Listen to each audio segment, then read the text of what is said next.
안녕하세요, 버미쌤입니다. 오늘은 구독자 선생님들 중에서 코로나19로 지금 당장 생계가 곤란한 분들에게 지원하는 희망 일자리 사업에 대해 소개해드릴까 해요. 지난 7월 3일에 역대 최고 규모로 35조 원의 3차 추경안이 본회의를 통과했죠. 그 중에서 국비 1조 2061억 원과 지방비 1340억 원 등 총 1조 3041억 원이 투입되는 희망 일자리 사업을 이제 전국 지자체에서 시작한다고 합니다. 그래서 내가 현재 코로나19로 실직을 한 상태이다, 또는 지금 당장 일을 하지 않으면 생계가 곤란한 상황이다 라는 분들은 오늘 이 영상 꼭 참고하셔서 신청하면 좋을 것 같아요. 그럼 희망 일자리 사업이 뭔지 설명을 드릴게요. 먼저 희망 일자리 사업은 이번에만 특수하게 진행하는 사업은 아니에요. 구독자 선생님들이 살고 계시는 지역 내에서 가끔 희망 일자리 사업을 모집하는 경우가 있어요. 근데 오늘 처음 이 사업을 듣는 분들도 계실 텐데요. 평소에는 모집 대상자가 1명에서 5명 정도로 적기 때문에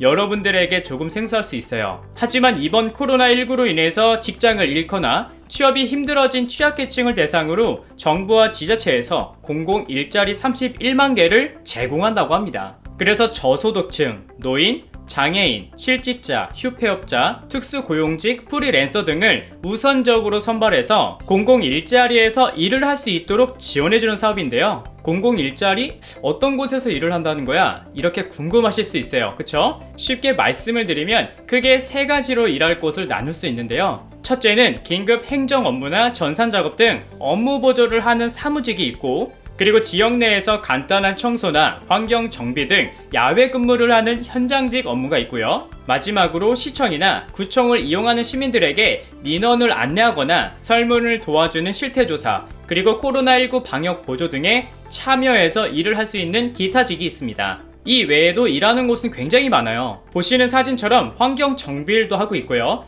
주차 안내, 생활 방역 지원, 골목 상권 소상공인 회복 지원 등등 일할 수 있는 종류만 따지면 300개 이상이 된다고 합니다. 그래서 구독자 선생님들이 신청을 하면 어떤 일자리가 좋을지 상담을 하고 배정을 받게 되는데요. 그럼 이제 희망 일자리 사업은 알겠고, 얼마를 받고 일할 수 있느냐, 하루 몇 시간을 일을 하는지, 이 부분이 중요한 내용이죠. 근무 시간부터 설명을 드릴게요. 희망 일자리 사업은 정부하고 지자체에서 시행하는 사업이라서 근무 시간이 명확히 정해져 있습니다. 근무 시간은 주 5일제로 하루 3시간에서 8시간까지 근무를 한다고 하는데요. 연령마다 근무 시간은 조금씩 달라요. 청년은 하루 8시간 일을 하는 조건이고요.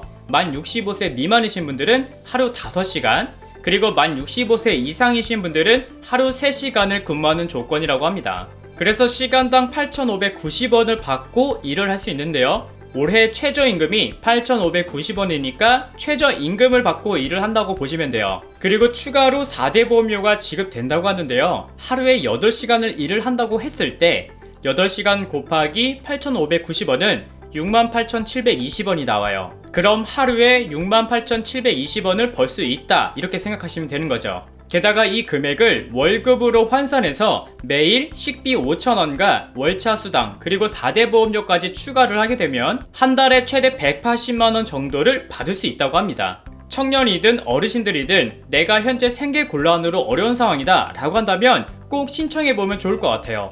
저 정도 금액이면 큰 소득이라고 생각이 됩니다. 근데 몇 가지 알고 계셔야 되는 주의사항이 있어요. 일단 이번에 확대되는 희망 일자리 사업은 아무래도 긴급하게 생계 지원이 필요한 사람을 우선적으로 선발하기 때문에 지금 현재 공공근로로 다른 일자리 사업에 참여하고 있는 분들은 참여가 제한이 된다고 해요. 그리고 근무기간이 정해져 있습니다. 근무기간은 7월부터 12월까지 총 5개월 동안만 근무를 하는 조건이에요. 생계에 어려움이 있는 분들이 대상이라서 급한 불을 일단 끄려고 하는 단기 사업인 것 같아요. 내년까지 근무하는 게 아니라 올해까지만 단기적으로 일을 할 수 있다 라는 점을 기억해 주시고요. 또 하나 중요한 사항은 이미 시행하고 있는 지역도 있다는 점이에요. 정부에서 추경안을 통과시켜서 시행하겠다라고 발표를 했지만 6월부터 이미 전국 지자체별로 신청 접수가 마감된 적도 있습니다. 그러니까 모든 지역이 다 마감된 건 아니고요. 제가 확인해 봤을 때 일부 소수 지역만 마감이 됐어요. 그래서 여러분들이 거주하시는 지역 내 동주민센터에 꼭 연락하시거나 방문하셔서 지금 신청을 받고 있는지 확인을 해보셔야 합니다.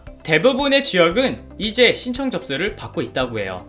그리고 마지막으로 신청 방법을 말씀드리고 마칠게요. 신청 방법은 생각보다 굉장히 간단합니다. 신분증을 지참해서 현재 거주하는 주민센터에 방문 후 신청 서류를 작성하면 되는데, 신청 서류가 처음 보시는 분들은 복잡하고 어려울 수 있어요. 그래서 제가 미리 준비를 해봤고요. 제가 작성하는 방법도 설명을 드릴게요. 이 신청서는 동주민센터에 비치되어 있으니까 따로 준비해 갈 필요는 없습니다. 그럼 신청서를 살펴볼게요. 보이는 사진이 희망 일자리 사업 참여 신청서고요. 확대해서 자세히 보면 먼저 접수 번호와 신청 일자, 그리고 성명과 주민등록번호를 적는 칸이 있는데요. 접수 번호는 동주민센터에서 직원이 알려줄 거예요. 그래서 일단 빈칸으로 해놓으시면 되고요. 성명과 주민등록번호, 그리고 주소, 연락처 등 기본적인 인적사항을 여러분들이 작성을 해주시면 되고요. 그리고 여기서 타 일자리 사업 참여자의 SMS 수신 동의 여부라고 있어요. 이거는 이번에 신청받고 있는 희망 일자리 사업 외에도 다른 공공일자리 사업들이 지자체별로 이전부터 시행하던 것들이 있어요. 그 사업에 빈자리가 생길 경우 문자로 연락을 드리겠다, 수신 문자 받는 걸 동의하느냐 라는 항목이니까 원하시는 분들은 동의를 체크하시면 돼요. 그리고 그 다음으로 이력사항을 보면 이제 신청하는 분이 세대주인지, 세대 원수는 몇 명인지 작성하시면 되고요. 취업 여부는 과거에 취업을 한 이력이 있는지 또는 현재 실업인지 체크를 하고 과거에 어떤 직업으로 일을 했었는지 등등 체크를 하면 됩니다. 그리고 이제 중요하게 짚고 넘어가야 할 부분은요, 참여 희망 사업이라는 항목이에요. 이 부분은 지역마다 진행하는 사업이 다 다르기 때문에 종류가 조금 다르지만, 기본적으로 긴급 행정 업무 및 전산 작업 등 업무 보조를 하는 사무직은 1번이고요. 그리고 청소와 노동, 환경 정비 등 현장직은 2번, 그 외에 다른 기타 업무직은 3번입니다. 그래서 1번에서 3번까지 해당하는 사업 유형 번호를 선택하면 되고요. 만약 이런 부분이 어렵다 싶으면 직원에게 물어보면 친절히 알려드릴 거예요. 그리고 그 아래 항목들도 읽어보시고 작성하면 신청서 작성 방법에 대해서는 크게 어려움이 없을 것 같아요. 이렇게 신청서를 작성해서 제출하면 아까도 말씀드렸지만 모든 분들이 다 일할 수 있는 것은 아니에요. 사업에 선발이 되셔야 일을 할 수 있어요. 그래서 선발됐다는 발표가 언제인지는 직원에게 물어보시고요. 선발자에 대해서는 개별 통보로 알려드린다고 하니까 신청서에 반드시 연락이 가능한 전화번호를 기재하셔야 합니다.